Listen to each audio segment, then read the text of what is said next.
ಪೂರ್ತಿಯಾಗಿ ನಮ್ಮ ಭಾರತೀಯನನ್ನು ಪೂರ್ತಿ ಒಂದು ಕುಗ್ಗು ಹಂಗೆ ಮಾಡಿಬಿಟ್ಟು ಇವರಿಂದ ಏನೂ ಸಾಧ್ಯ ಇಲ್ಲಪ್ಪ ನಮಗೆ ಅನ್ನುವಂಥ ಮಾತು ಶುರು ಆಗಿಬಿಡ್ತು. ಇಲ್ಲಿ ಯಾವುದೇ ಕ್ಷೇತ್ರ ತೆಗೆದುಕೊಂಡ್ರು, ಶಿಕ್ಷಣ ಕ್ಷೇತ್ರ ತೊಗೊಳ್ರಿ, ಮತ್ತೊಂದು ಕ್ಷೇತ್ರ ತೊಗೊಳ್ರಿ, ನೀರಿನ ತೊಗೊಳ್ರಿ, ಮನೆ ಕಟ್ಟಿಸ್ಕೊಡೋದನ್ರಿ, ಯಾವ ಕ್ಷೇತ್ರನೂ ಒಂದು ಹೌದಪ್ಪ ಮೋದಿಯವರು ದೊಡ್ಡ ಸಾಧನೆ ಮಾಡಿದಾರ, ಇದು ನಮ್ಮ ಮುಖ್ಯದ ಅನ್ನುವಂಥ ಒಂದು ಸ್ಪಷ್ಟ ಚಿತ್ರ ಮುಂದೆ ಬರಲಿಲ್ಲ.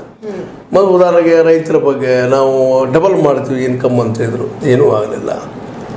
ಮತ್ತು ರೈತರು ಒಂದು ವರ್ಷದ ಮೇಲ್ಪಟ್ಟು ಸ್ಟ್ರೈಕ್ ಮಾಡಿದರು, ಪಾಪ ಬೇಡಿಕೆ ಆಂದೋಲನ ಮಾಡಿದರು. ಅದು ಆಂದೋಲನದಲ್ಲಿ ಅವರಿಗೆ ಸ್ಪಂದಿಸಲಿಲ್ಲ.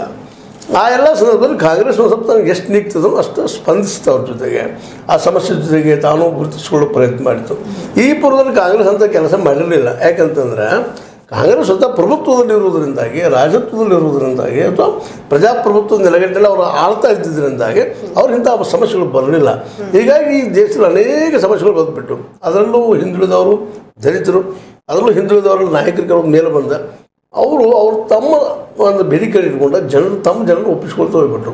ಬಟ್ ಒಂದು ಬೇಸಿಕ್ ಥಿಂಗ್ ಏನಾಯ್ತಪ್ಪ ಅಂದ್ರೆ, ಇಂದಿರಾ ಕಾಂಗ್ರೆಸ್ ಆಗಿರ್ಬೋದು, ಇವತ್ತಿನ ಕಾಂಗ್ರೆಸ್ ಆಗಿರ್ಬೋದು, ಇವತ್ತು ಕಾಂಗ್ರೆಸ್ ಇದೆ ಆಮದ್ ಬೇರೆ, ಅವರು ಈ ದೇಶದ ಅದರಲ್ಲೂ ಮಂಡಲ್ ಕಮಾಂಡರ್ ಬಂತು ನಮ್ಮ ವಿ ಪಿ ಸಿಂಗ್ ಕಾಲದಲ್ಲಿ ಬಂದಾಗ, ಈ ಕಮಂಡಲ್ ಅಂತ ನಮ್ಮ ಇವ್ರು ಹಿಡ್ಕೊಂಡು ಕೂತರು ಬಿ ಜೆ ಪಿಗರು, ಮಂಡಲ ವಿ ಪಿ ಸಿಂಗ್ ನೋಡಿದ್ರು. ವಿ ಪಿ ಸಿಂಗ್ರ ಜೊತೆಗೆ ನಮ್ಮ ಏನಪ್ಪ ಮುಲಾಯಂ ಸಿಂಗ್ ಯಾದವ್ ಅವರು, ಜೊತೆಗೆ ಲಾಲು ಪ್ರಸಾದ್ ಯಾದವ್ ಅವರು, ಇವರೆಲ್ಲರೂ ಅವ್ರ ಜೊತೆ ಗುರುತಿಸ್ಕೊಂಡು ಕಾಂಗ್ರೆಸ್ನ ಇವ್ರನ್ನ ದೂರ ಸೇರಿದ್ದ. ಕಮಾಂಡರು ಇಲ್ಲ, ಇದು ಮಂಡಲೂ ಇಲ್ಲ. ಈ ಜನರಲ್ಲೂ ಯಾರು ನಂಬುವಂಗಿಲ್ಲ ಅವರನ್ನು. ಈ ಜನರಲ್ಲಿ ಗೊತ್ತಾಯ್ತು ನೀವು ಮೆಲ್ಬರ್ನ್ ಜಾತಿ ಜನ ಇವ್ರು ನಂಬುವಾಗಿಲ್ಲ. ಮತ್ತು ಹೀಗಾಗಿ ಹೋಟ್ ಕೊಲಾಪ್ಸ್ ಆಗೋಗ್ಬಿಡ್ತು.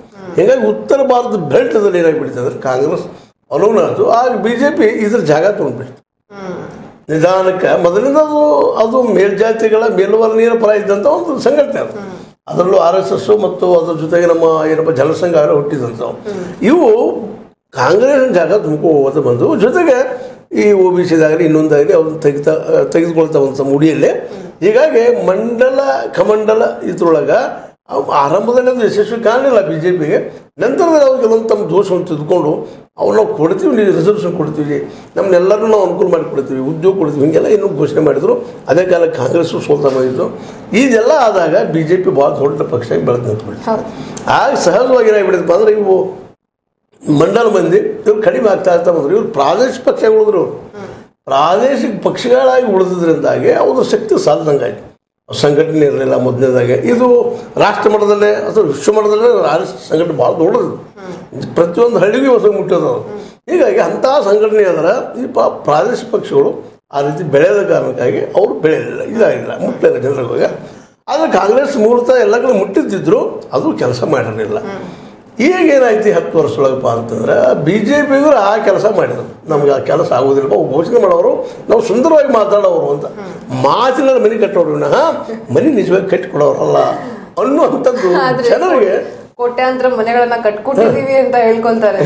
ಇನ್ನೂ 4 ಕೋಟಿ ಕಟ್ತೀನಿ, 3 ಕೋಟಿ ಕಟ್ತೀನಿ ಅಂತ ಹೇಳ್ತಾರೆ. ಇನ್ನೂ ಇರ್ಬೋದು, ಅದು ಸ್ವಲ್ಪ ಪ್ರಮಾಣ ಆಗ್ಯದ, ಅದು ಭಾಳಷ್ಟು ಹೇಳ್ಬೋದು. ಅದನ್ನು ಎಕ್ಸಾಗ್ರೇಷನ್ ಮಾಡಿ ಒಂದೆಲ್ಲ ಕೊಟ್ಟಿದ್ರೆ ಜನ ಯಾಕಪ್ಪ ಈಗ ಇವತ್ತು ಕಾಂಗ್ರೆಸ್ನ ಆಯ್ಕೆ ಮಾಡ್ಕೊಳ್ತಾ ಇದ್ರು. ಯಾಕಂತಂದ್ರೆ ಉಪಕಾರ ಮಾಡಿಸ್ಕೊಂಡ್ರೆ ನೆನಪಿದ್ದೇ ಇರ್ತದೆ, ಅದೇನು ಮರಿಲಿಕ್ಕೆ ಆಗೋದಿಲ್ಲ. ಬರೀ 1000ಕ್ಕೋ 500ಕ್ಕೋ ತಮ್ಮ ಮತಗಳನ್ನು ಕೊಡುವಂಥ ನಮ್ಮ ಉದಾರ ಮನಸ್ಸಿನ ಮತದಾರರು ಅಂಥಲ್ಲಿ ಮನೆಗಿರಿ ಕೊಟ್ಟಾಗ ಮತನ ಕೊಟ್ಟಾಗ ಇವ್ರು ಬೆನ್ನು ಬಿಡೋದು ಬಿಡ್ತಾರೆ. ನಾವು ಬೆನ್ನು ಹತ್ತಿ ಬರ್ತಿದ್ರು. ಉದ್ಯೋಗ ಕೊಟ್ಟಿದ್ರೆ ನಮ್ಗೆ ಇಲ್ಲಪ್ಪ, ಮೋದಿಯವರು ನಮ್ಗೆ ಉದ್ಯೋಗ ಸಿಕ್ಕಿದಾವ, ನಮಗೆಲ್ಲ ನಿರುದ್ಯೋಗ ಹೋಗ್ಯದ, ನಮ್ಮ ಮಕ್ಕಳೆಲ್ಲ ಸೈನ್ಯದಲ್ಲಿ ಸೇರಿದ್ದಾರೆ.